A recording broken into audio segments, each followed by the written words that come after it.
Bueno, buenas tardes a todos.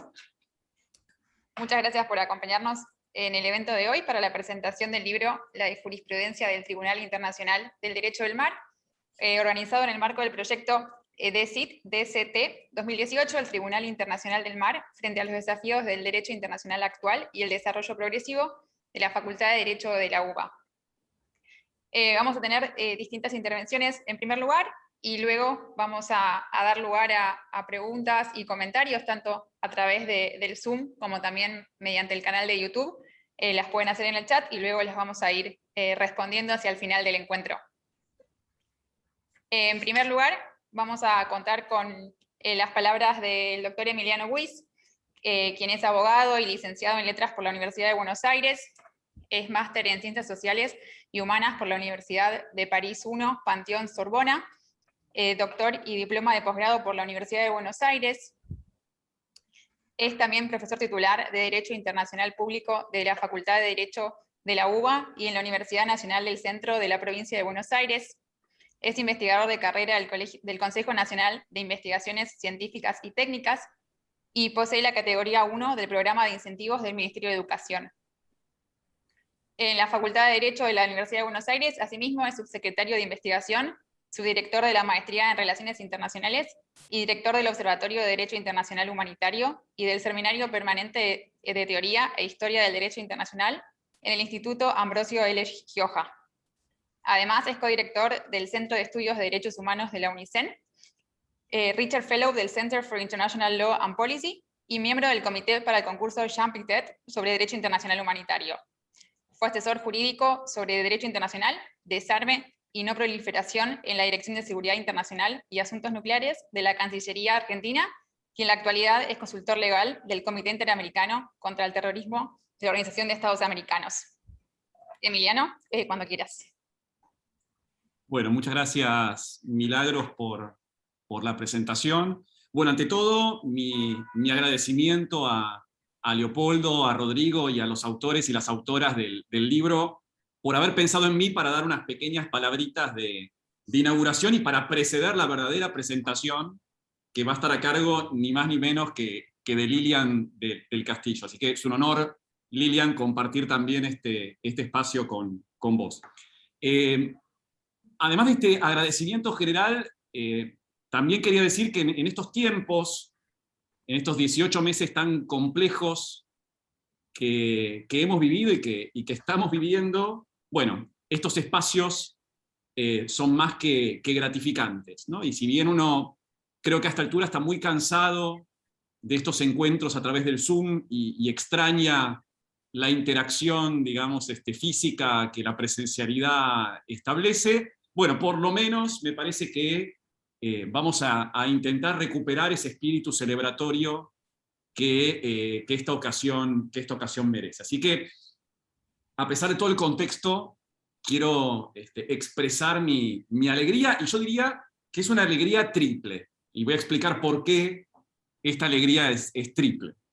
Primero, me pone muy alegre como académico poder asistir y participar en la presentación de un libro, ¿no? Me parece que presentar un libro es una ocasión de mucha alegría, porque precisamente es una celebración del saber, es una celebración del conocimiento, y me parece que no deberíamos dejar pasar la ocasión para mostrar la importancia cultural que estos encuentros tienen y que merecen. Así que me pone muy contento que la excusa con la cual nos estamos encontrando sea precisamente darle la bienvenida al mundo real, a este volumen que ha tenido, por lo que advierto, una existencia muy prolongada en la mente de quienes lo pensaron, lo escribieron, lo redactaron y lo corrigieron. Así que es la ocasión del nacimiento de un volumen y por eso merece, me parece a mí,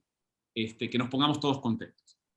La segunda alegría tiene que ver precisamente con lo que experimento como profesor de Derecho Internacional. Esto no es un libro cualquiera, es un libro sobre Derecho Internacional Público, en particular sobre Derecho Internacional del Mar y sobre la jurisprudencia del Tribunal Internacional del Derecho del Mar. Y me parece que esto tiene una significancia enorme, ¿no? No solo porque además estamos celebrando los 25 años del tribunal, lo cual me parece que Rodrigo, Leopoldo y el equipo no han tenido mejor idea que celebrar eso a partir de la difusión de este volumen, sino porque además todos sabemos que son muy escasos los textos sobre la materia en castellano, y esto me parece que en tanto docente hay que reconocerlo y hay que darle la bienvenida. Como dice el querido amigo Luis Fernando Castillo Argañarás en el prefacio del libro, bueno, esto también contribuye en términos pedagógicos a nuestro desempeño diario, ¿no?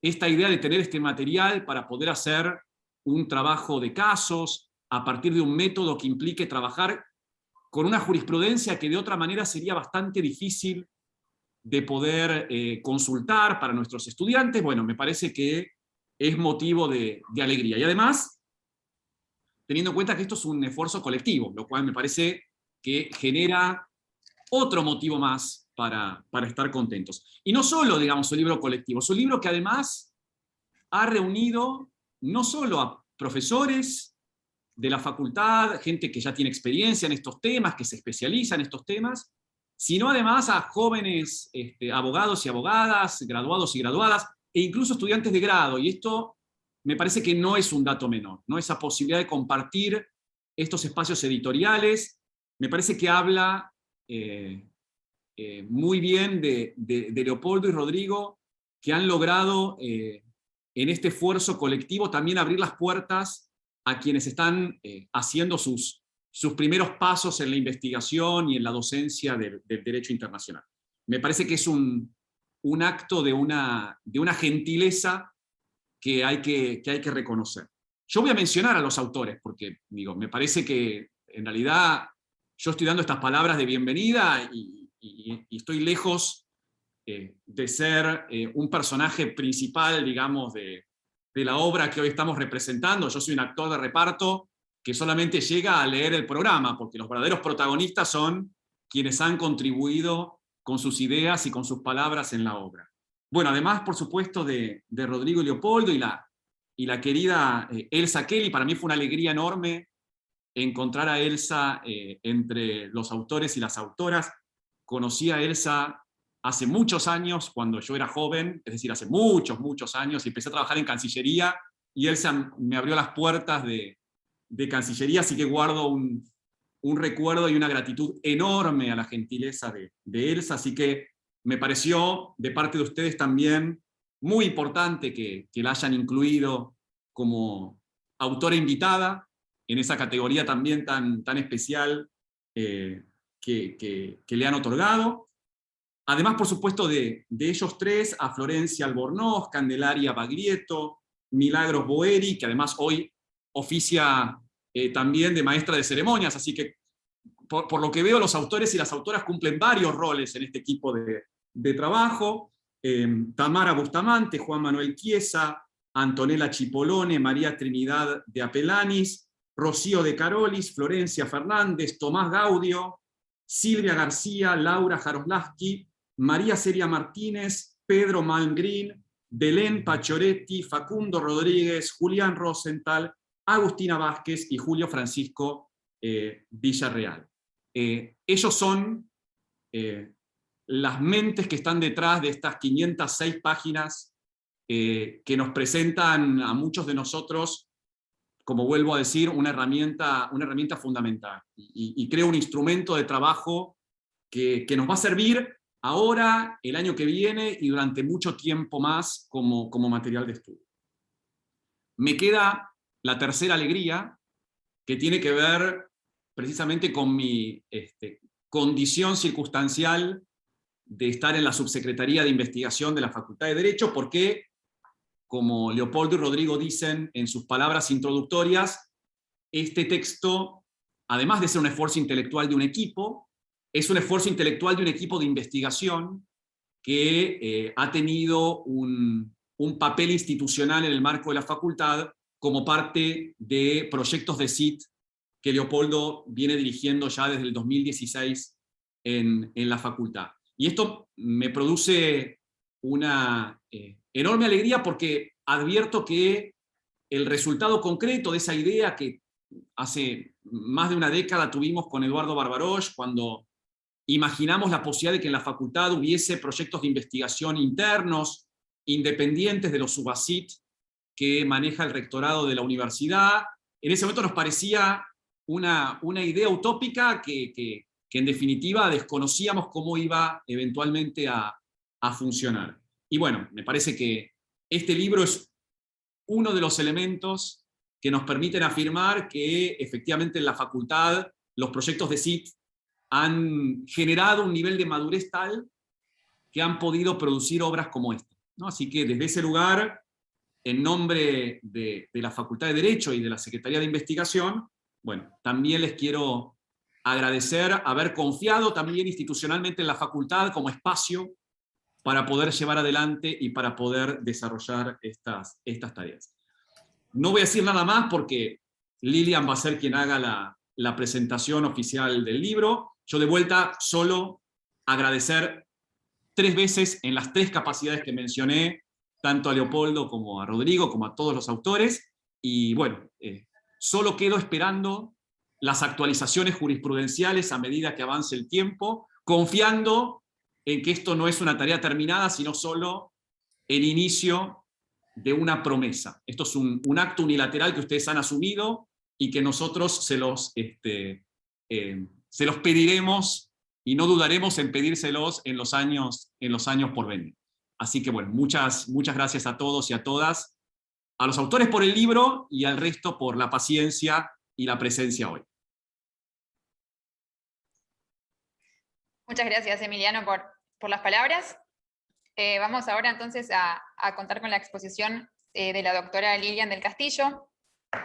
Ella es abogada, doctora por la Universidad de Buenos Aires, especializada en Derecho Internacional Público, profesora titular consulta de la materia en la Facultad de Derecho de esta universidad. Es también profesora de posgrado en el país y en el exterior. En el periodo comprendido entre 1984 y 2010 fue coordinadora y directora de la Dirección de la Cuenca del Plata en el Ministerio de Relaciones Exteriores de nuestro país.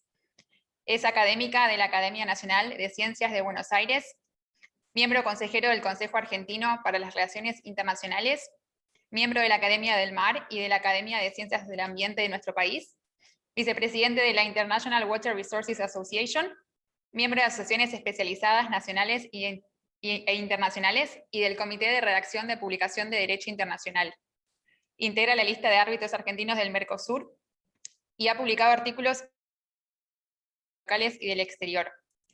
Es autora de numerosas obras, entre las que se destacan El Derecho Internacional en la Práctica Argentina, The Legal Regime of the Río de la Plata, Los Foros del Agua de Mar del Plata a Estambul. Ha editado The Law of the Sea from Grotius to the International Tribunal of the Law of the Sea. Es un gran honor contar con su tiempo y presencia en este evento, por lo que le cedemos la palabra. Muchas gracias Milagros, por la presentación. Muchas gracias por la invitación de que pueda hacerla, hablar un poco para presentar este libro. Y creo que, repito, bueno, me adhiero mucho a todo lo que dijo Emiliano, porque es realmente una gran satisfacción, ¿no? Que se presente un libro, que lo presentemos en nuestra facultad, que sea toda con autores, pero digamos, de nuestras cátedras, con estudiantes también, es decir, con los que todavía están recibiéndose, pero ya tienen voluntad y tienen el entusiasmo para investigar, de modo que es un momento de mucha alegría, como dijo Emiliano, y es una satisfacción. Hay algunos momentos en los que, diremos, es como que hay una vibración especial, y es cuando, por ejemplo, es cuando uno presenta un libro, cuando hay un estudio, digamos, académico. Otro momento es cuando se hacen, diremos, las defensas de tesis. Yo estos días he estado en eso, en una defensa de tesis, y me parece que son momentos también de mucha satisfacción intelectual, ¿no? Son momentos en los que desaparece todo el resto y solo queda esa exposición, ¿no es cierto?, de ideas, de argumentos, y me parece que esos son momentos especiales, es decir, ¿no? Las defensas de tesis, ya sean de maestría, de doctorado, las presentaciones de libros, son como eso, diremos, además, diremos, donde se reúne digamos, el grupo de los que están en cada materia, ¿no es cierto? Nosotros en internacional y otros en la suya. Es decir, cuando uno se encuentra, los que están con el mismo interés, con esa participación en los mismos temas. Y eso es realmente una satisfacción muy grande. De modo que les agradezco muchísimo la invitación a los que hayan tenido la idea de hacerla, de invitarme, así que se los agradezco mucho. Y ahora les voy a decir simplemente algunos comentarios sobre este libro y sobre los autores. Yo pensaba, diremos, leer algo, creo que lo voy a hacer y después, bueno, haré algunos argumentos algunas ideas sin leerlas, porque no quiero extenderme, si quiero más bien concentrar el tiempo.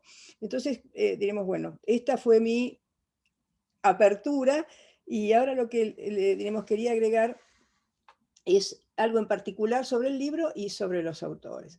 Primero quería decir la alegría que me da que Leopoldo Bodio y Rodrigo Laborías hayan tenido una iniciativa más, porque, diremos, son realmente tan entusiastas, tan dedicados, publican artículos, capítulos, libros, es decir, son como seriales, ¿no? Son, diremos, autores seriales ya. Y creo que diremos, es un equipo muy positivo el equipo de ellos dos para el derecho internacional en nuestra facultad. Y creo que, bueno, y además no solo que ellos lo hacen, sino que abren mucho la participación de otros. Así que creo que es diremos, me congratulo de que realmente hayan tomado esta posición, que tengan este entusiasmo y que sigan adelante con estos proyectos.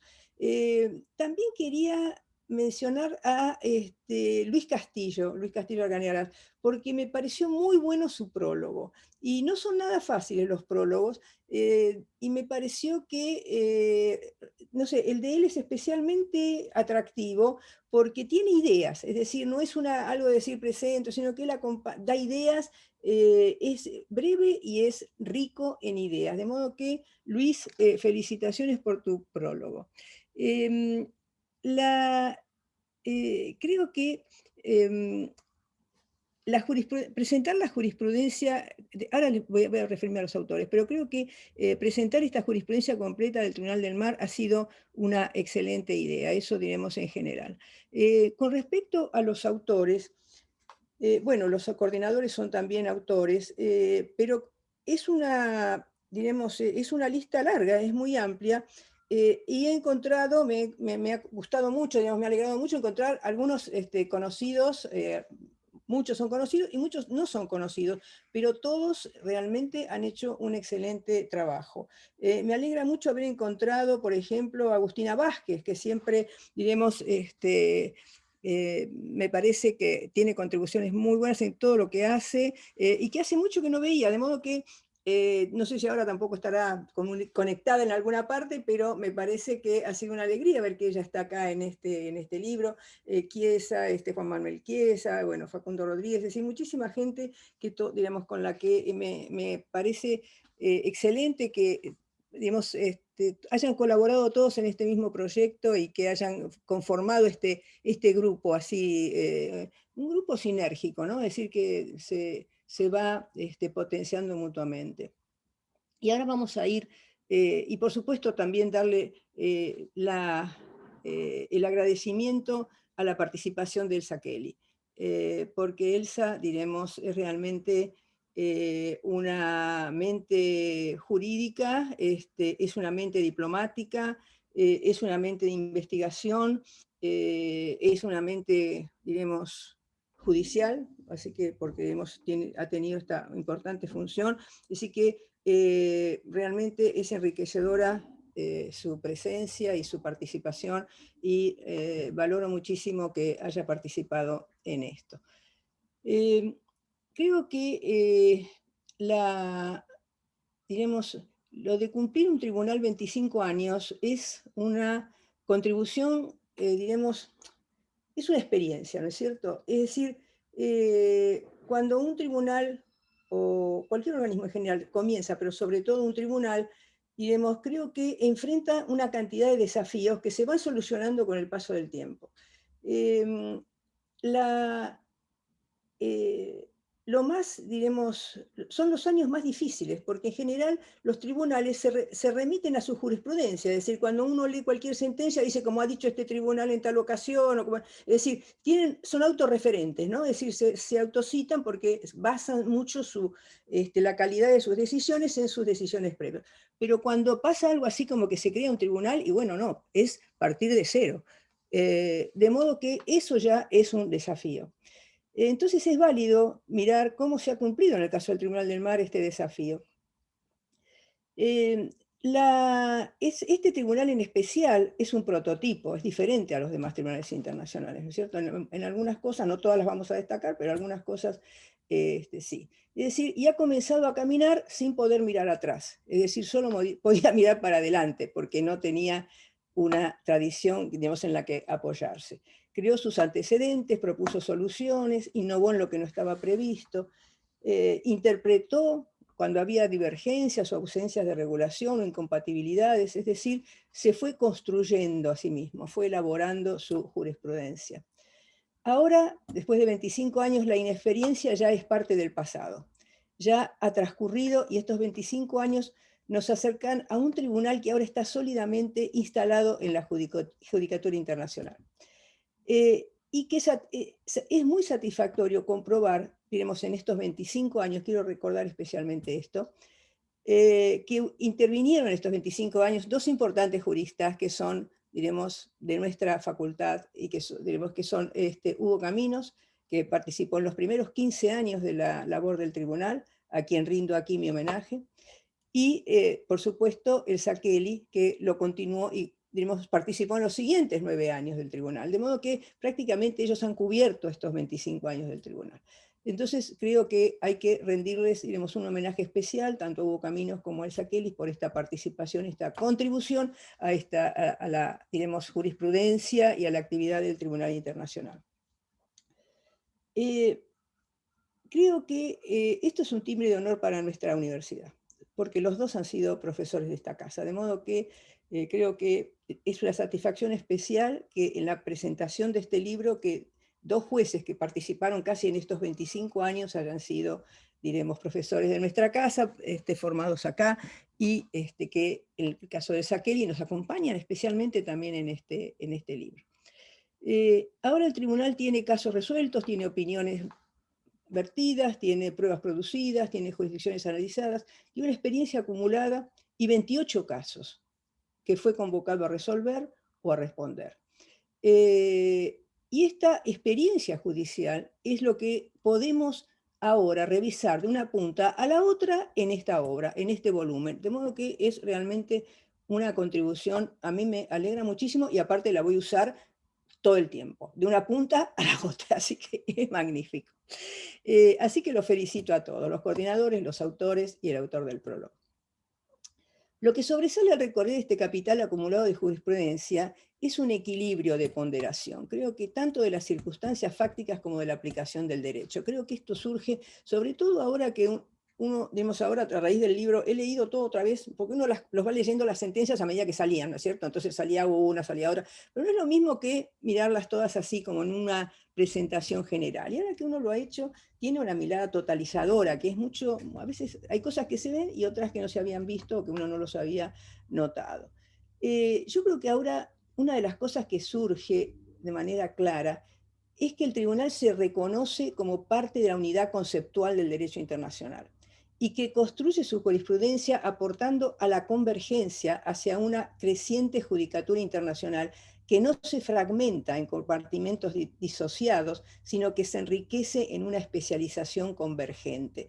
Es decir, los tribunales especializados son un más y no un menos. Es decir, no hay una fragmentación, sino que hay una especialización. Es decir, por supuesto las cosas se fragmentan, pero no se fragmentan en el sentido negativo, en el sentido destructivo, es decir, no fragmentamos para dividir, fragmentamos para mejorar, para especializarnos y para tener una mejor solución de los casos que se necesitan resolver. Es lo mismo que decir que, digamos, el derecho está fragmentado si yo tengo un tribunal que atiende casos civiles y tengo otro que atiende casos penales y tengo otro que atiende casos administrativos. Es decir, nadie dice dice, ay, el derecho está todo fragmentado, se está destruyendo, se nos está cayendo, porque cada vez hay más especializaciones. No, no, se nos está especializando, cada vez hay más cosas que resolver, cada vez la sociedad va reclamando todas esas soluciones diferentes y soluciones nuevas, y hay que atenderlas, pero nadie se está, diremos, empobreciendo por eso, nos estamos todos enriqueciendo con eso.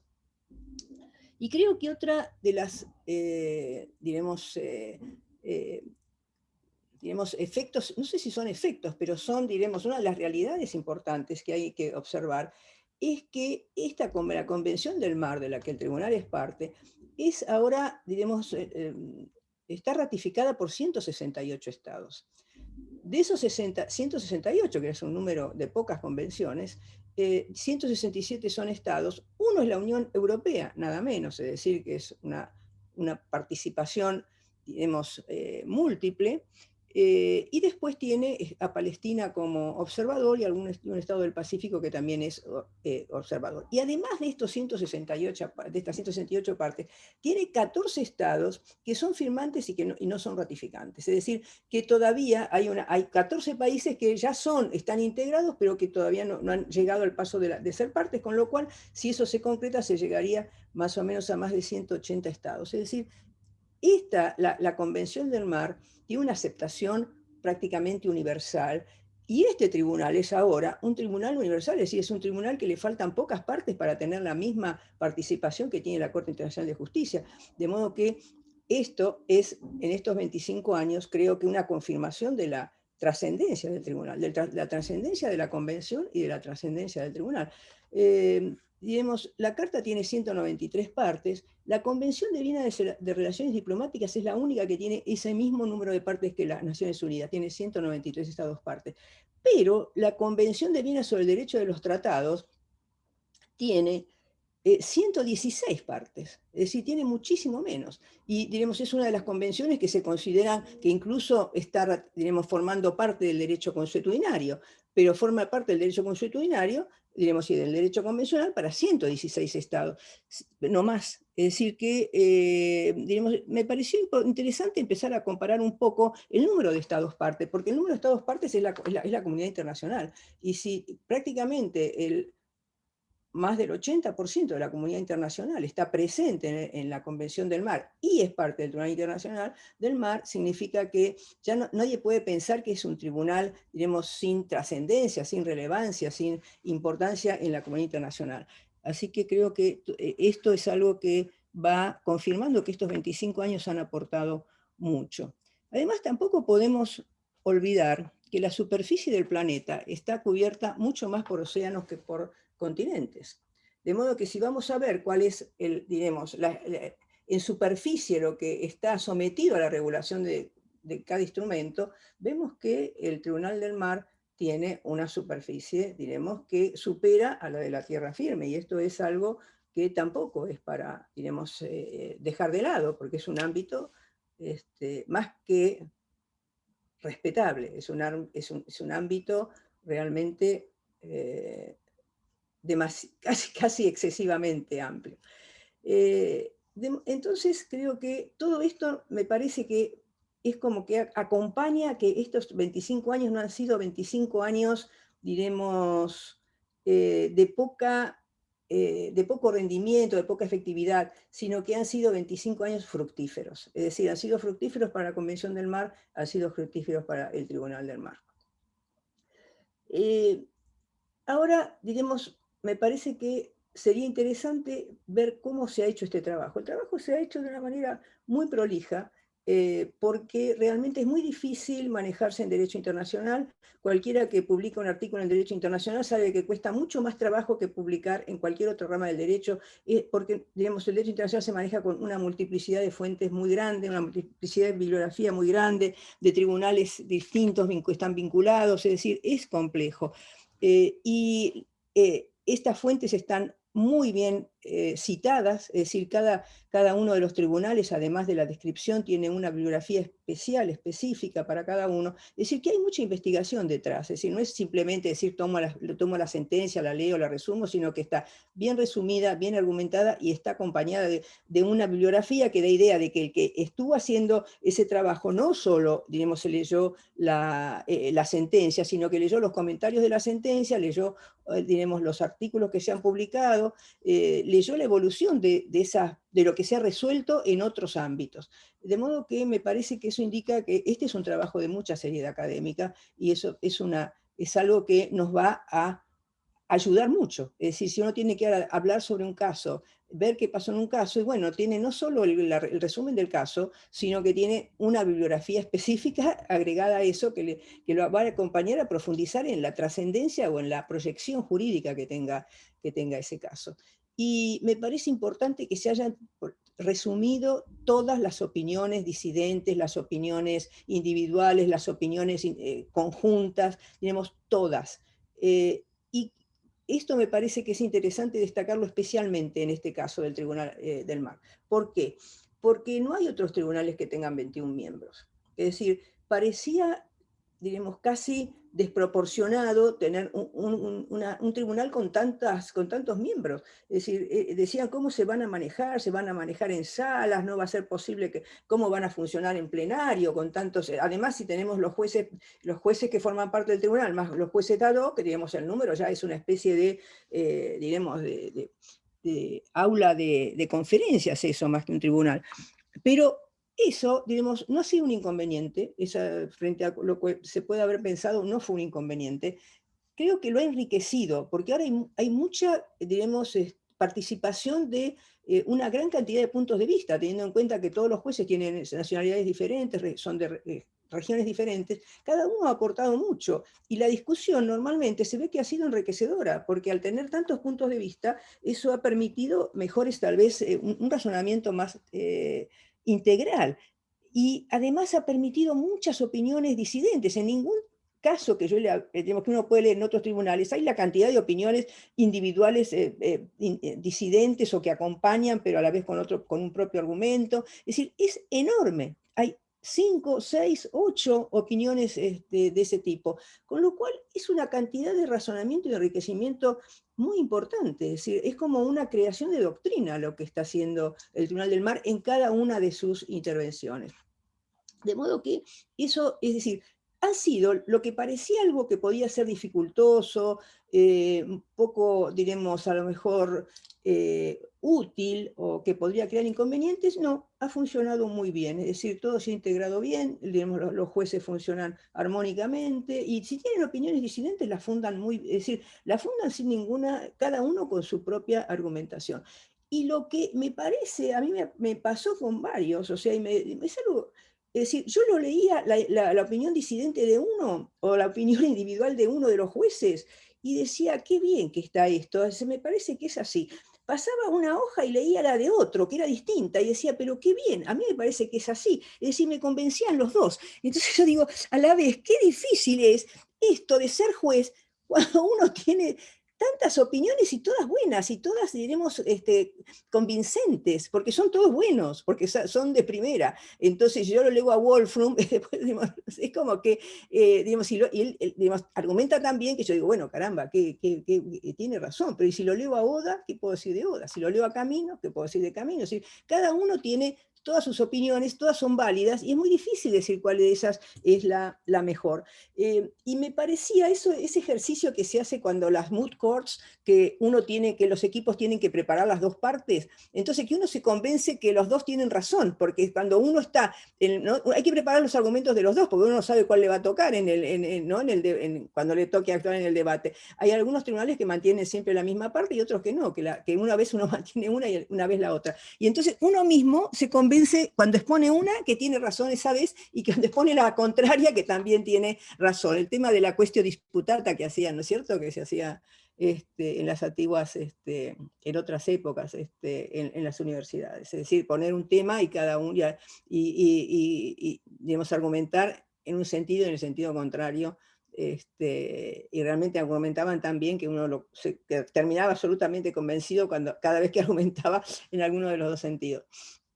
De modo que, digamos, creo que esto ha sido también es valioso, es una buena, diremos, un buen legado que está dejando este tribunal, ¿no es cierto? El de su cantidad de miembros, o sea, que ha funcionado, por lo menos hasta ahora, me parece muy bien. Y después hay algo más, que creo que, digamos, analizando los sistemas de solución de controversias que han existido, que existen desde la primera convención de 1899, y los temas, diremos, el tema central que siempre se ha debatido, y es el de la jurisdicción compulsiva o obligatoria de los tribunales internacionales.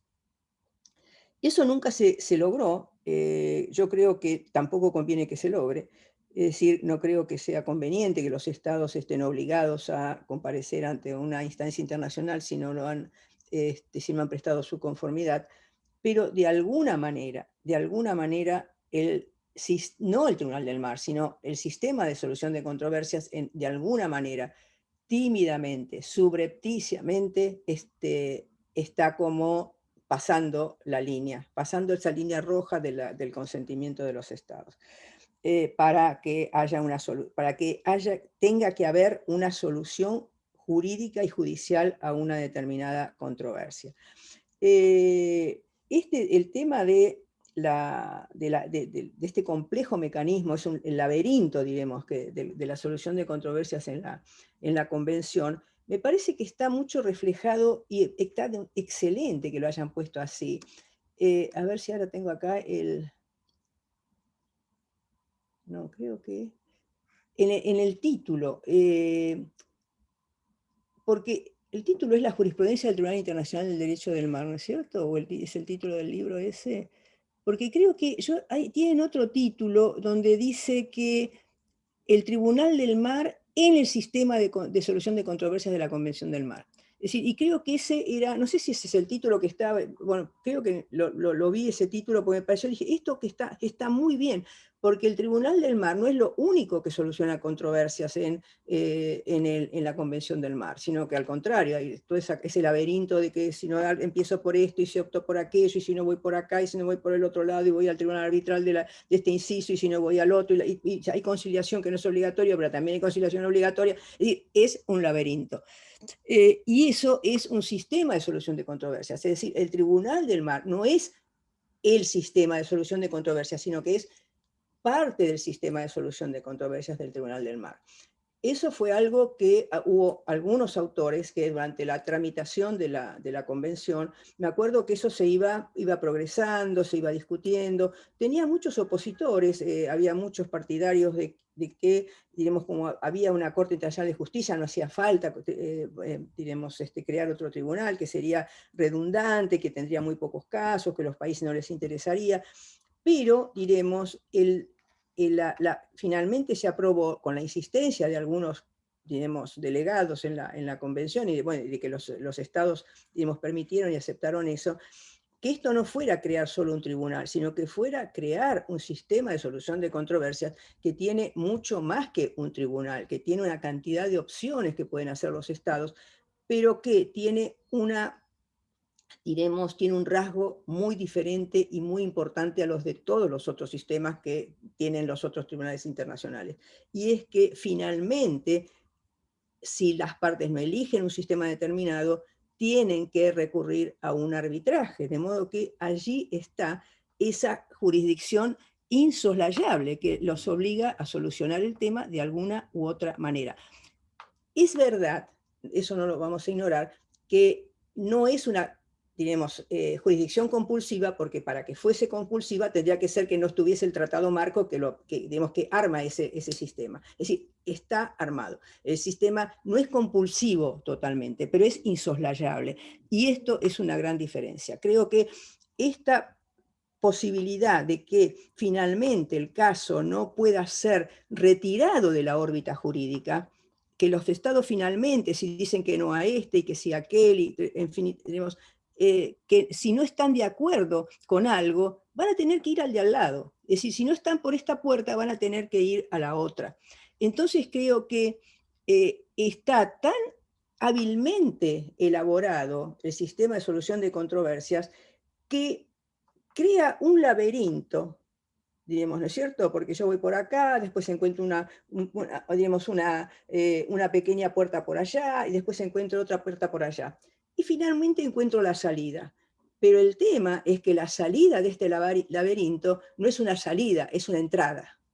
Porque yo no estoy saliendo de la solución de controversias, sino que estoy entrando en la solución de controversias por otro lado, ¿no es cierto? Por el tribunal, por el sistema arbitral. De modo que este círculo cerrado de solución de controversias digamos, no es compulsivo en el sentido de que los estados, al ser parte de la convención, lo aceptan. Es decir, lo conocen, es decir, pero lo conocen, pero tal vez no lo advierten así claramente de que finalmente es un sistema compulsivo, ¿no es cierto? Creo que eso no está tan claro. Creo que tampoco está tan así abiertamente mencionado, es decir, está como posibilidades, pueden optar por esto, pueden optar por aquello, pero finalmente van a tener que optar por algo. Y eso, digamos, creo que es algo muy, diremos, fue algo audaz proponerlo de esa manera, fue sorprendente tal vez, y tal vez es más sorprendente que los estados lo hayan aceptado.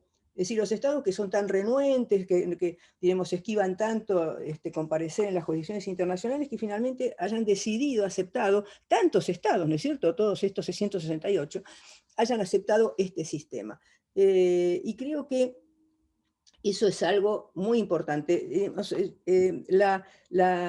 Me parece a mí que la evolución de este último siglo, que ha llevado a esta, diremos, creación de jurisdicciones, a esta multiplicidad de tribunales, es lo que está construyendo la, diremos, estructura, está completando la estructura del derecho internacional, que tenía esta debilidad de no tener un medio, de no tener la acción para ejecutar los derechos, ¿no es cierto? De modo que estos tribunales le crearon la acción al derecho internacional, le están creando la acción al derecho internacional y están convirtiendo el derecho en una acción para, diremos, poder ejecutar ese derecho. Y eso completa el ámbito jurídico, es decir, tenemos, diremos, quién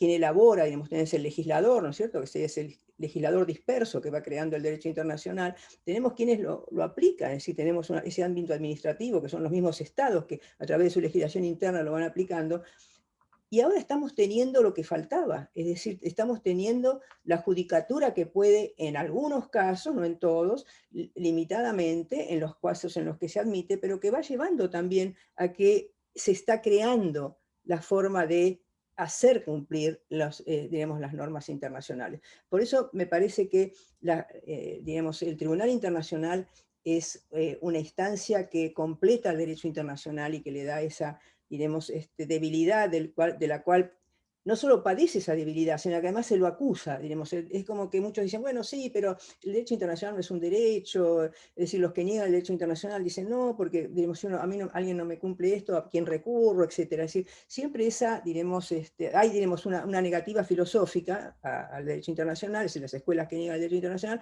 pero también hay una, diremos, una cantidad de autores que siempre han dicho, en realidad es un derecho, digamos, primitivo, un derecho a información, un derecho digamos, que no tiene, digamos, la solidez que tiene el derecho interno. Y creo que ahora los tribunales internacionales están ayudando, en este último siglo, le están acompañando en esa creación de la acción en el derecho internacional, y está cambiando la estructura del derecho internacional. Por supuesto, de una forma incipiente, de una forma limitada, como son, diremos, las acciones en la comunidad internacional y en las relaciones internacionales, pero que digamos, vamos avanzando en ese sentido.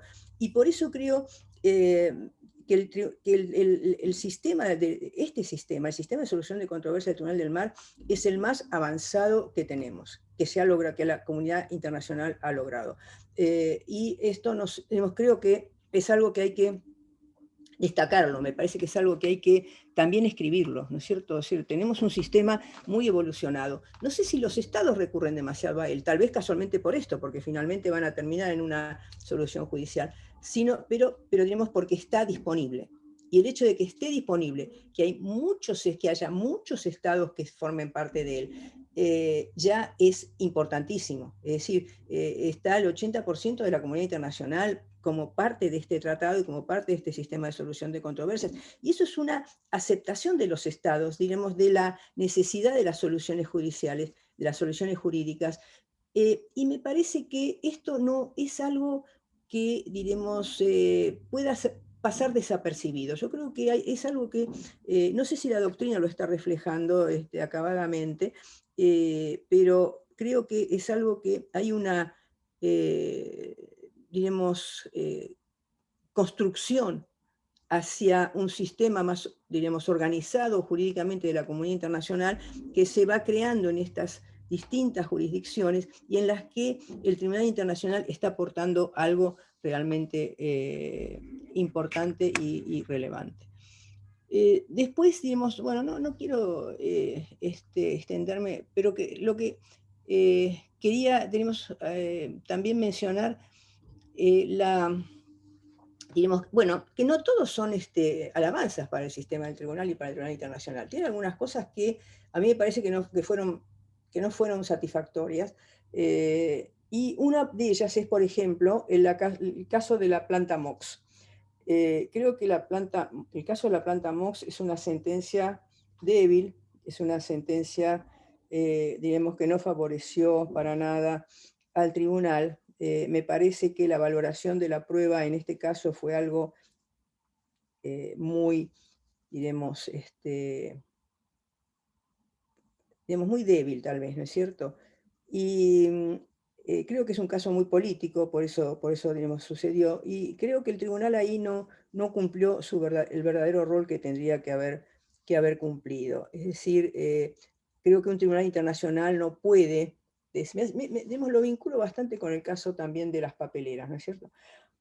En otro sentido, pero si yo, diremos, tengo un país que durante 10 años se está acusando de que hay una contaminación importante y que va a haber una contaminación más importante todavía en una planta de depuración de residuos radioactivos que está arrojando esos residuos al mar de Irlanda, que es un mar pequeño entre Gran Bretaña e Irlanda, y ese país está pidiendo que eso se investigue, que eso digamos, se limite, y finalmente cuando lo llevan al tribunal, el tribunal decide en base a las declaraciones de los 2 testigos que aporta Gran Bretaña, que es el país demandado. Es decir, y además lo que dicen esas dos personas, sin aportar datos, dicen, sí, reconocemos que hay algo de contaminación nuclear, no cualquier contaminación, no es que estoy tirando queroseno al agua, estoy tirando material nuclear, material radioactivo, dice, pero es pequeña. O sea, yo no creo que un tribunal pueda aceptar sin datos que una contaminación es pequeña y que el dato pequeño dicho por la parte, diremos, demandada sea lo que acepta y que sobre eso decida. De modo que ahí creo que es el punto, ahí es flojo, el punto flojo, pero bueno, hubo muchas disidencias, pero finalmente la mayoría lo aceptó, y después fue todavía peor porque después hubo una causa en el Tribunal Europeo que dijo que los Estados miembros de la Unión Europea no pueden ir al Tribunal del Mar, porque no tienen habilitada esa instancia. Es decir, que Irlanda no podía ir al Tribunal del Mar en realidad porque no tenía habilitada esta, y que tenía que solucionarlo en los medios de la Unión Europea. Y bueno, creo que, no sé, es un caso, digo, más el siguiente, digamos, fueron casos bastante, tal vez, bueno, no de lo mejor, y creo que esa jurisprudencia, ahora que Gran Bretaña se fue de la Unión Europea, ya no sé cómo, ya no se podría aplicar, ¿no es cierto?, en este caso. O sea, no se le pueden decir a Irlanda que no puede hacer una demanda a Gran Bretaña porque es parte de la Unión Europea. Y otra cosa que, es decir, no todo es bueno, es decir, no todo es bueno, pero digamos, el tribunal ha actuado siempre, digamos, salvo ese caso, muy bien, y creo que, bueno, siempre hay cosas perfectibles. La otra, y finalmente quería hacer un comentario, porque, diremos, creo que no solo hay que decir, diremos, el valor que tienen las sentencias, creo que hay que ir un poco más allá y hay que ver también si esas sentencias se cumplen o no. Creo que ahí está una parte que también es como una deuda pendiente, que en general todos los estudios terminan en eso, es decir, el tribunal falló, y etcétera, y todo hizo esto, bueno, hay que ver si después eso se cumplió o no. Y en el caso del tribunal están estos casos que todos sabemos, el caso de Ucrania y Rusia, es decir, ¿no? El caso del North Star, es decir, hay casos en los que creo que sería interesante que cuando uno hace uno de estos análisis de jurisprudencia, en estos casos que son conflictivos, se aclare si eso ha tenido algún resultado, si eso está en un proceso de posterior de conciliación entre las partes. Es decir, creo que allí eso es algo que todavía falta en general en todos los estudios sobre jurisprudencia internacional, incluso los de la Corte Internacional de Justicia. No se dice, digamos, el caso es como que todo termina ahí, después nadie sabe qué pasó, es decir, es una incógnita. Y a veces, digamos, uno lee de repente que el caso de los empréstitos, como era el caso de Brasil, de los empréstitos de hace, no sé, 80 años todavía estaba pendiente de ejecución o cosas así. Es decir, o de los empréstitos o del oro amonedado, bueno, es decir, uno encuentra que de repente hay cosas muy antiguas que todavía están ahí sin resolverse, porque después nadie se ocupa de ver qué pasa una vez que está la sentencia. Es decir, eso es otra, digamos, tenemos el tribunal, pero ahora falta en el ámbito internacional la otra parte que tenemos en el derecho interno y que es la ejecución de la sentencia. Y no se puede llevar al tribunal interno la ejecución de una sentencia internacional entre dos estados, porque ahí aparece la inmunidad del Estado. Entonces, diremos el caso de Alemania e Italia. De modo que creo que en eso, diremos, habría que ir un poco más. Es decir, creo que hay algunos casos en los que, no en todos, porque normalmente en la mayoría de los casos las sentencias se cumplen, pero en algunos casos cuando quedan esas incógnitas, creo que sería conveniente, diremos, que también haya estudios, no en los estudios tal vez como este que se dedican a analizar la jurisprudencia, pero sí en otros estudios que, digamos, que van a la aplicación y a la vigencia y a la efectividad de las normas internacionales que sí traten estos temas. Es decir, que haya otro estudio que diga, bueno, y ahora vemos esto cómo se aplicó, separado, no en el mismo, pero algo que diga, esto está siendo efectivo, esto la comunidad internacional está respondiendo a esto, es decir, estamos fortificando los tribunales, la comunidad está insistiendo en esto, o la comunidad mira para otro lado, la comunidad internacional, dice, bueno, ya tenemos la sentencia, ahora si se cumple o no, o sea, no tenemos tantos por qué interesarnos en eso. Pero creo que como antes no nos interesábamos en tener los tribunales, ahora que logramos los tribunales tenemos que interesarnos en cómo se reconoce las decisiones de esos tribunales. De modo que, bueno, no quiero, digamos, aburrirlos más con estos comentarios, pero me parecía que son las cosas que quería mencionarles, es decir, no solo lo bueno, que es excelente, sino también lo que me parece a mí que quedaría pendiente. De modo que felicitaciones a todos y muchas gracias por haberme escuchado. Muchas gracias. Muchas gracias, doctora, por la exposición, fue muy interesante.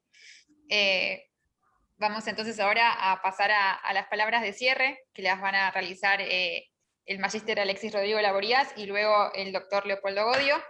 En primer lugar, le vamos a dar la palabra a Alexis Rodrigo Laborías, que es el profesor a cargo del curso de Sujetos y Jurisdicciones de la Facultad de Derecho de la Universidad de Buenos Aires. Es profesor asociado de Derecho Internacional Público de la Universidad Argentina de la Empresa, investigador del Instituto de Ciencias Sociales y Disciplinas Proyectuales de la UADE y miembro del proyecto de CIP DST 2018. Rodrigo. Muchísimas gracias, Milagros. Bueno, yo tengo la tarea difícil de tomar la palabra después de la doctora del Castillo y el doctor Wyss, así que bueno, se va a notar mucho la diferencia entre los grandes especialistas del derecho internacional y los que intentamos acercarnos muy lentamente a ese nivel. Lo que voy a hacer es dividir mi exposición, que va a ser breve, en 3 momentos. Primero, por supuesto, para agradecer. Después me quería referir a mi rol en carácter de autor en el libro que estamos presentando. Y en tercer lugar, en este segundo rol que tuve, que es el de co-coordinador de la obra junto con Leopoldo, ¿sí? En primer lugar, por supuesto, los agradecimientos para todos los que nos acompañan en la presentación hoy, que se hicieron un tiempo en medio de su vida, de sus particularidades, de los problemas, en medio de la pandemia que todavía continúa, para acompañarnos, y tanto los que están conectados en el Zoom como los que nos siguen por el canal de YouTube. Y por supuesto también agradecer al Instituto Gioja, que nos dio el espacio y las herramientas informáticas para poder encontrarnos. Y también quería agradecer en ese orden a 4 personas, ¿sí? Que creo que son muy importantes, y aprovechar este momento de encuentro de internacionalistas para mencionarlos. El primero es el doctor Emiliano Buis, que fue quien primero usó la palabra para iniciar esta jornada. Y aprovecho que lo comentó para dar el detalle anecdótico, que lo conocía al doctor Buis hace muchos años. Como él no dijo la cantidad de años, yo tampoco lo voy a decir. Lo conocí cuando él se desempeñaba en la Cancillería, justamente, y al mismo tiempo que conocí a la doctora Elsa Kelly, no importa cuántos años, pero fue hace muchos, muchos años. Y después, con Emiliano nos fuimos reencontrando en sucesivos momentos de la vida, como para homenajear esta idea poco jurídica de el mundo es un pañuelo, ¿sí? Bueno, Emiliano después fue uno de los jurados de mi tesis de maestría en el año 2009. Tiempo después creo que hemos compartido algún otro tipo de actividad académica referidos a el ámbito de las armas de destrucción masiva, la seguridad internacional. Y bueno, las vueltas de la vida hizo que ahora sea el titular de la cátedra en la cual nos desempeñamos con Leopoldo Bodio. Así que bueno, un agradecimiento a él por el espacio también, por el tiempo que le sacamos para pedirle que nos acompañe y por sus excelentes palabras de presentación. Los otros 3 agradecimientos que quería hacer están en el libro, los he puesto en las palabras preliminares, en mis palabras preliminares en el libro, pero aprovecho estos breves minutos para mencionarlo. Bueno, la primera es la doctora Lilian del Castillo, con la cual, bueno, muchos saben que yo me desempeñé con ella, fui alumno de ella cuando estudiaba en la facultad.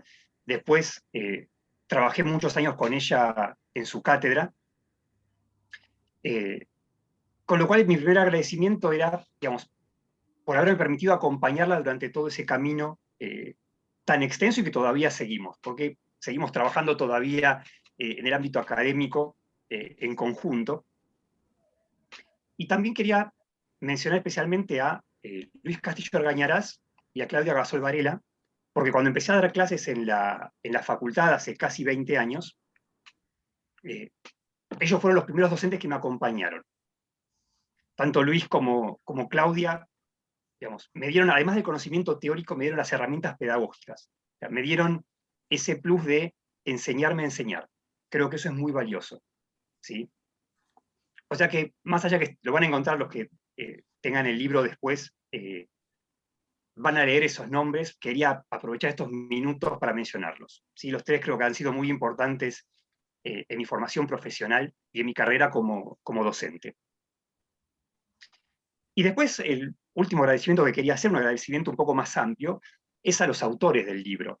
¿Sí? En total fuimos 22 autores, así que me corresponde agradecer a los otros 21 autores, porque en realidad, esto va a quedar claro, tanto en mis palabras como en las de Leopoldo, el trabajo que hicimos nosotros dos fue simplemente coordinar autores. Lo que hicimos fue tomar el trabajo de los autores y unificarlo, estandarizarlo, sistematizarlo, ¿sí? Pero, digamos, cuando ustedes tengan el libro van a ver que es un trabajo colectivo. Es un pequeño granito de arena que han sumado, ¿sí? 22 personas, y simplemente los que figuramos encabezando el libro somos los que trabajamos coordinándolo. Pero atrás de esos 2 nombres hay en realidad otros 20 nombres que son importantísimos, ¿sí? Y por supuesto, dentro de esos otros 20 autores, es un honor realmente que haya sido la doctora Elsa Kelly una de ellas, ¿sí? Por su rol, por su actividad en el campo, como dijo la doctora del Castillo, jurídico, diplomático, y como juez del Tribunal Internacional del Derecho del Mar, así que la obra realmente tiene otro nivel al contar con su participación como autora invitada junto con todos nosotros. Con relación a mi rol como autor, quería mencionar algunos detalles simplemente porque creo que es interesante profundizar un poco en algunos de los temas que se trabajaron en esta obra y que trabajó el Tribunal del Mar en estos 25 años. En mi caso yo elegí para sintetizar, para analizar, un pedido de medidas provisionales entre Malasia y Singapur. ¿Sí? Fue una controversia que tuvieron ambos estados por trabajos de polderización de Singapur en el estrecho que conecta, que separa, digamos, y vincula al mismo tiempo a ambos estados. ¿Sí? Esta idea de polderización, que no está aceptada por la Real Academia, lo que significa es ganar tierras al mar. ¿Sí? Son trabajos que ha ido haciendo Singapur para extender su reducidísimo territorio e ir incorporando algunas pequeñas parcelas consolidando territorio. Y me pareció interesante tomar este caso, de todos los que estaban disponibles, porque en una investigación anterior, que también había coordinado Leopoldo y en la cual participé, yo había trabajado con una controversia que tuvieron en paralelo ambos estados. El caso en el Tribunal del Mar se desarrolló durante el año 2003 y 2004, y entre el año 2003 y 2008, de común acuerdo, o sea, por un compromiso, tanto Malasia como Singapur llevaron ante la Corte Internacional de Justicia el conocido caso de la soberanía sobre Piedra Blanca, Middle Rocks y South Ledge. Y me pareció interesante porque en un breve periodo de tiempo, estos dos estados, que tienen mucho en común y así tendrán también muchas diferencias, como tienen todos los estados limítrofes vecinos, experimentaron con diferentes mecanismos de solución pacífica de controversias en el plano jurisdiccional. ¿Por qué les digo esto? En el caso de Middle Rocks, entonces fue por un compromiso ante la Corte Internacional de Justicia. En el caso que analicé para este libro, fue bajo el manto de la Convención sobre el Derecho del Mar, un arbitraje respecto del cual, a la espera de constitución del tribunal, Malasia solicitó entonces al tribunal el pedido de medidas provisionales. Ahí es donde aparece esto que mencionaba la doctora de ciertos elementos de jurisdicción obligatoria dentro de un contexto que es voluntario. ¿Sí? Y es interesante porque unos años después, estos mismos dos estados sometieron a arbitraje, de común acuerdo también con compromiso, otra tercera disputa, y lo hicieron, fue un arbitraje interestatal clásico, llamémoslo, y le pidieron a la Corte Permanente de Arbitraje que hiciera de oficina de registro.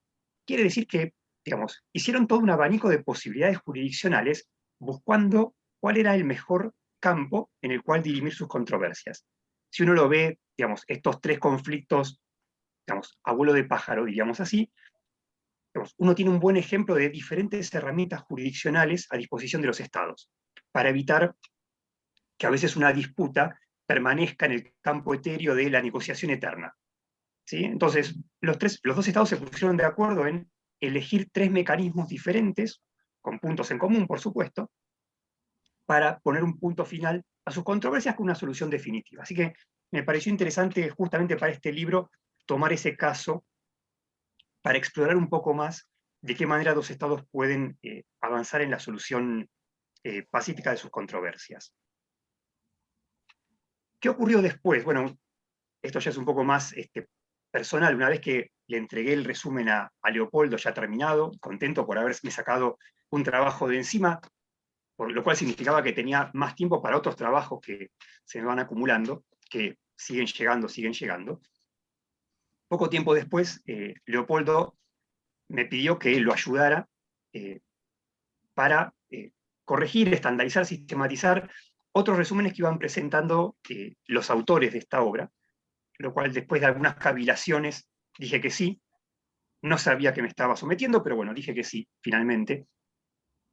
Y esa pequeña ayuda finalmente se terminó transformando en una invitación de Leopoldo a ser co-coordinador de la obra, y de hecho tuvo la gentileza, esto hay que decirlo, tuvo la gentileza de haberme puesto a mí como primer autor, cuando en realidad el origen de la obra, la idea de la obra, el trabajo original, ¿sí? Y la voluntad inicial de hacerlo fue de Leopoldo, o sea que en realidad el libro debería ser Godio Laborías.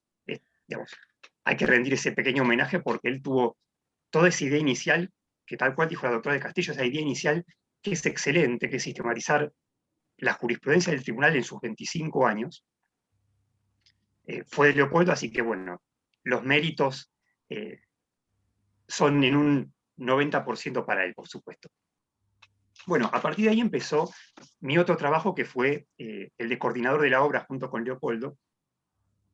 Y más allá de este trabajo de sistematización de jurisprudencia, de corregir los resúmenes, de estandarizar, de hacer un trabajo realmente artesanal para adaptar todo a una publicación, el trabajo de coordinación me permitió algo que es muy importante, y es poder ver de manera amplia, ¿sí?, en su contexto, estos 25 años del tribunal, ¿sí? Tal cual decía la doctora, uno va leyendo sentencias de manera individual, pero a veces no se toma el tiempo de retroceder unos pasos y mirar todo ese largo camino del tribunal y ver los diferentes momentos de su jurisprudencia, con sus cambios, a veces con aciertos, a veces no, uno considera uno con sus opiniones, con las decisiones, pero es un camino realmente. Es muy interesante hacer eso, digamos, retroceder unos pasos y verlo de manera perspectiva, verlo con una cierta distancia. Eso me permitió el trabajo de coordinador. Justamente eso fue lo que me permitió detectar un tema muy interesante, que es incipiente en la jurisprudencia del tribunal, y es lo que trabajé para la segunda parte de la investigación de este proyecto que dirige Leopoldo, y es analizar el concepto de las contragarantías en el derecho internacional y específicamente su utilización por el Tribunal del Mar. Algo sobre lo cual no hay mucho escrito ni analizado, pero que es muy interesante. Ustedes saben que en la casuística del Tribunal del Mar hay una gran preponderancia tanto de las medidas provisionales como los pedidos de pronta liberación. Centrándonos en las medidas provisionales, que creo que son 10, si no las conté mal son 10, lo que significa es que hay una de las partes que hace un pedido anticipado, una protección anticipada, ¿sí? Quiere proteger el objeto de litigio para evitar que el desarrollo jurisdiccional termine siendo en perjuicio de sus intereses. Esto es igual que en derecho interno, por supuesto. Ahora, en derecho interno tenemos esta herramienta de la contragarantía o contracautela, que en derecho internacional no está muy desarrollada. Esto significa que a veces al solicitante de una medida provisional se le pide que haga un depósito dinerario o establezca algún tipo de garantía en caso que se le conceda la medida provisional, pero después el litigio de fondo vaya en contra de sus intereses. Con lo cual, quien fue impactado por la medida provisional, a lo mejor se abstuvo de realizar un acto que era jurídicamente válido, ¿sí?, tiene que ser compensado por las pérdidas que se le pudo haber ocasionado. Bueno, es interesante porque algunos tribunales internacionales lo tienen previsto en su estatuto o carta constitutiva, pero otros no, como el caso de la Corte Internacional de Justicia o el propio Tribunal del Mar. Sin embargo, han aparecido planteos en materia de contracautela o contragarantías. En el caso del Tribunal del Mar, que es lo que me pareció más interesante para trabajar, es que si bien no está planteado, sí existió, digamos, diferentes momentos en los cuales esto surgió, ¿sí?, como esas afloraciones en los casos de mareas bajas. Y justamente la primera vez que se planteó fue en el caso que me tocó resumir, que ese caso de Malasia contra Singapur, porque el juez Anthony Laki lo que plantea es, en una línea muy breve, lo que dice es, ha llegado el momento, o quizás ha llegado el momento, de pensar si el solicitante de una medida provisional tiene que entregar una contragarantía en caso que su pedido de fondo después sea rechazado. Lo que estaba diciendo en el caso concreto es, bueno, si le concedemos a Malasia su pedido respecto de frenar los trabajos de Singapur, pero después el pedido de Malasia es rechazado, bueno, Singapur debería tener algún tipo de compensación por el perjuicio sufrido. Bueno, esto lo plantea Laki en un voto individual, ¿sí? Y no quedó perdido, porque después, en la jurisprudencia del tribunal apareció 2 veces. Lamentablemente, el tribunal no lo ha desarrollado mucho esto, así que es una interesante perspectiva de futuro. Apareció en el caso de Países Bajos contra Rusia, el conocido caso del Arctic Sunrise, el buque que estaba operado por Greenpeace, en el cual el tribunal aceptó una contragarantía que Países Bajos le había ofrecido a Rusia de manera extrajudicial. O sea que lo que hizo el tribunal en ese caso simplemente fue decir, tomamos esta garantía que ofrece Países Bajos para conceder la medida provisional. Y recién el tribunal utilizó específicamente, sin ofrecimiento de parte, las contragarantías en un caso que todavía se está desarrollando, que es el de Suiza contra Nigeria, el caso del San Padre Pío. ¿Por qué? Porque para conceder las medidas provisionales que había pedido Suiza, el tribunal impone una garantía monetaria al solicitante. en previsión de que Nigeria sufra un perjuicio económico o cuantificable económicamente. O sea que entonces, sintetizando esto, esta invitación que me hizo Leopoldo a ser coordinador, digamos, me permitió salir del ámbito estrecho de analizar una sola decisión, un solo caso, para ver con un poco más de perspectiva y poder hacer esto, detectar ciertos elementos coincidentes en la jurisprudencia del tribunal y también prever ciertos temas que todavía falta desarrollar y que posiblemente en los próximos 25 años vamos a ver cómo el tribunal los empieza a abordar con un poco más de asiduidad. ¿Sí? Simplemente entonces, para finalizar, reiterar mis agradecimientos a quienes me precedieron con la palabra y por supuesto a todos los que nos dieron su tiempo para poder presentar el libro. Muchísimas gracias.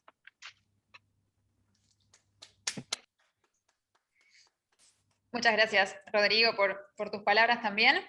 Y vamos entonces ahora con la última participación, que es la del doctor Leopoldo Odio, que es el profesor a cargo del curso de Instituciones del Derecho del Mar de la Facultad de Derecho de la Universidad de Buenos Aires. Es también profesor de Derecho Internacional Público de la Universidad Católica Argentina, de la Universidad de Palermo y de la Universidad de San Isidro, y es el director del proyecto de CIT de CT 2018. Bueno, muchas gracias, Milagros.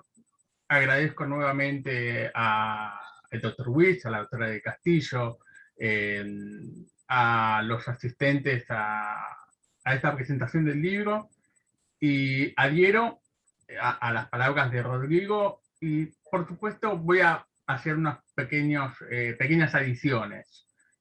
Primero, para mí es muy difícil hablar de derecho del mar, y voy a tomar una frase de un gran amigo que es Alejandro Caño, que es hablar de derecho del mar cuando entre los asistentes tengo a Lilian del Castillo, a Ella Kelly, a Ariel Manchi, a Armando Aguja. Hablar de derecho del mar frente a ellos en el público es como hablar de religión frente a los cardenales.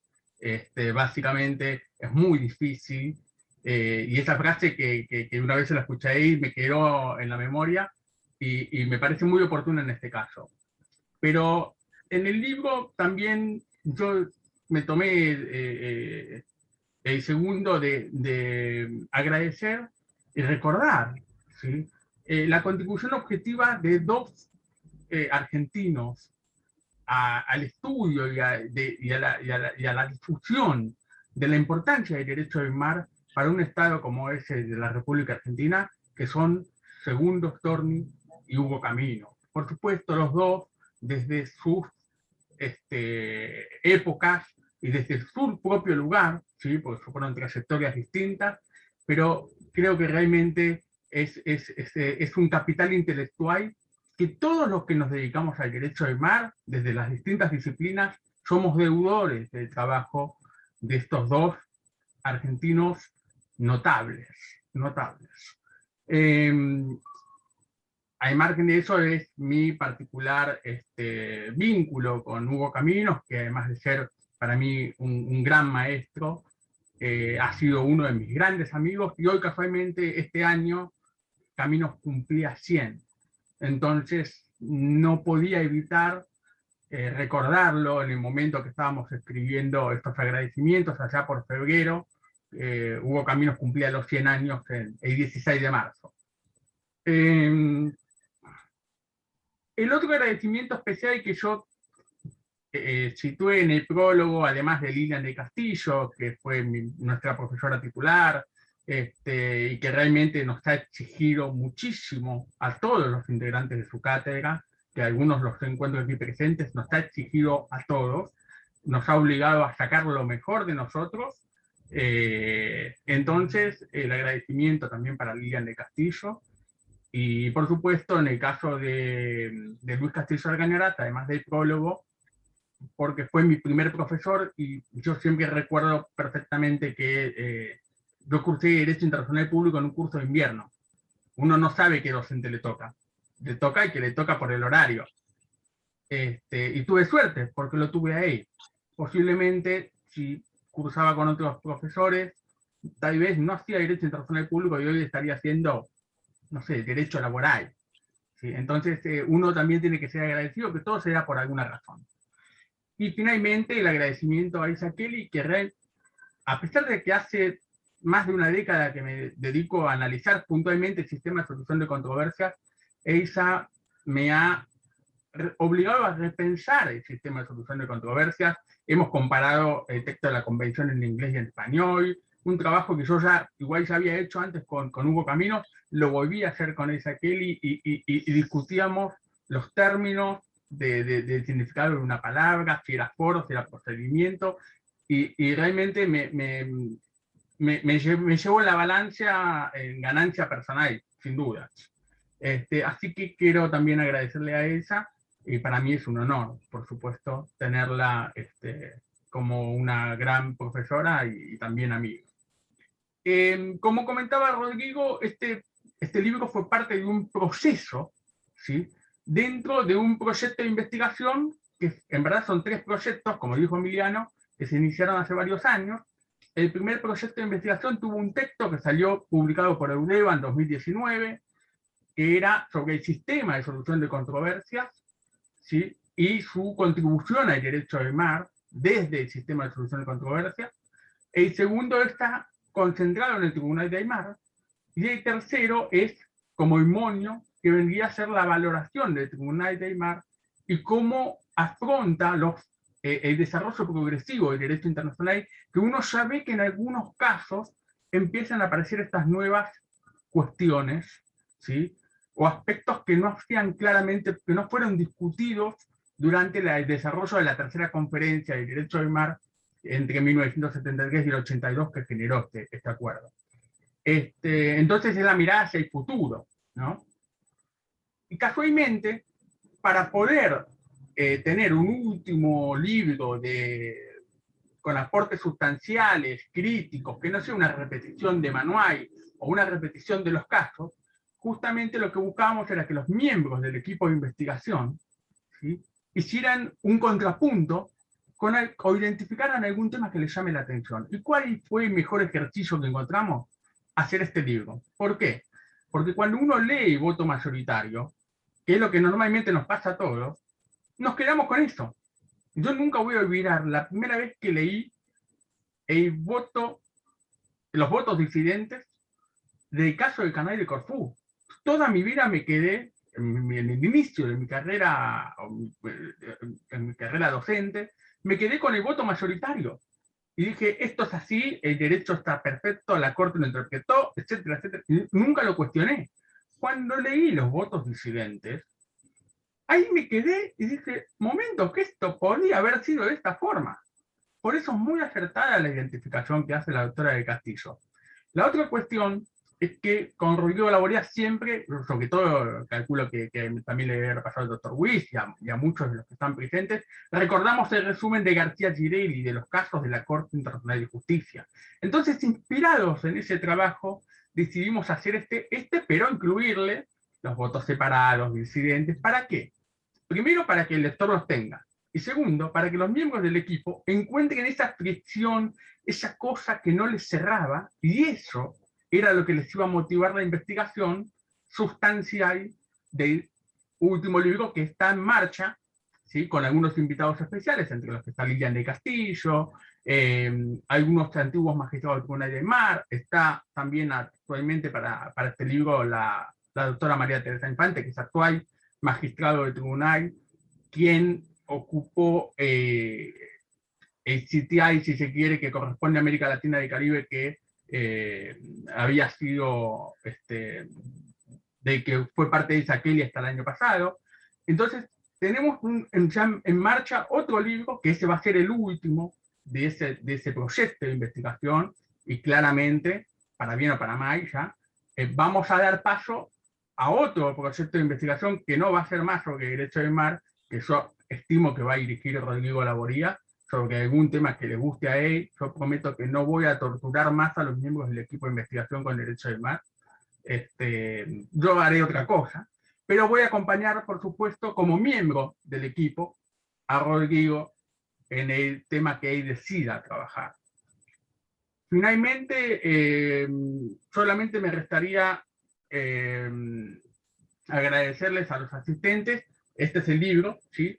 Salió con fecha de agosto ya, así que es un libro grande, ¿sí? De 504 páginas, así que, por supuesto, va a haber en algún momento alguna actualización, tiene todos los casos, incluso hasta la decisión de admisibilidad del caso de Mauricio de Maidívar, de enero de este año, de 2021. Afortunadamente por la pandemia, una cuestión buena es que no hubo mucho movimiento de los casos, entonces el libro no nos quedó desactualizado durante la etapa de prensa, así que imagino que en algún momento lo actualizaremos, y por supuesto no voy a hacer referencia desde ya a los casos que me han tocado resumir, solamente voy a decir que creo que fueron 8, pero reconozco que ya no me acuerdo más nada de lo que leí. Y la última cuestión, que como trabajo de edición que hicimos con Rodrigo, posiblemente lo más difícil fue que la terminología de cada resumen, que eso lo van a ver cuando lo lean, está muy cuidada. Miramos siempre que la palabra fuese la exacta que dice la convención en el texto oficial en español. ¿Sí? Cuando medida provisional decretada, orden, bien preciso. Si eso es algo que cuidamos, por supuesto, si alguno en la lectura encuentra un error, desde ya me pertenecen a mí, así que les ruego que me avisen, y cuando hagamos una segunda edición actualizada con los nuevos casos, corregimos algún error que puedan encontrar, a pesar que lo leímos durante meses. Así que bueno, muchas gracias, y le dejo la palabra de cierre a Milagros Boeri, sin antes agradecer por último a Denise y a Claudia del Instituto Gioja, que nos han asistido en toda la coordinación técnica de Zoom y de YouTube. Gracias a todos. Bueno, muchas gracias a todos por participar, a todos los que pusieron sus palabras para la presentación de este libro. En el chat de YouTube hay muchas palabras de felicitaciones y de alegría por la publicación del libro. Abrimos también la posibilidad, si alguien tiene alguna pregunta o quiere hacer algún comentario, también lo pueden hacer. Y si no, simplemente agradecerles por la participación, y esperamos también que hayan podido aprovechar este encuentro y esta publicación. Muchas gracias.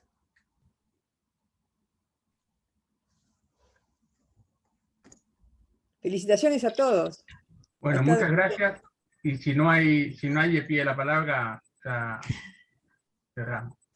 Así que muchas gracias, doctora de Castillo, muchas gracias, Emiliano, Milagros, y muchas gracias a todos.